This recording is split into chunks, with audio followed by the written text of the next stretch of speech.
I thought I'd make a really quick video and show you how you can post announcements to publish in the future.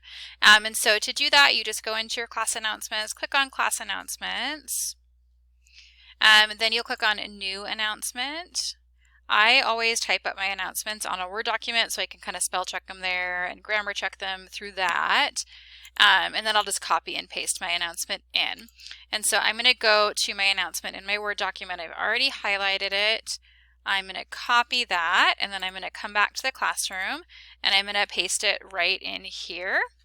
So here I was able to paste in my announcement.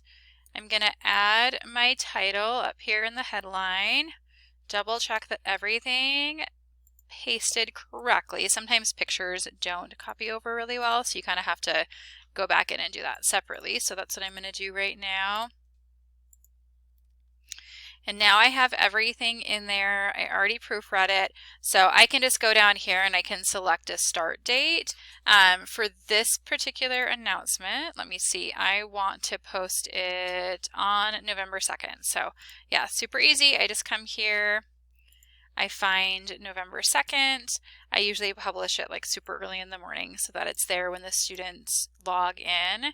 And then you just go ahead and click down here. You can't see it in my screen because it's being kind of funny, but down here you should see a blue button that you can click on, and then you'll save it, and then it'll be in there for you, and it'll have the start date in there, and it'll be scheduled, which you can kind of see over here in the corner. Okay, let me know if you have questions.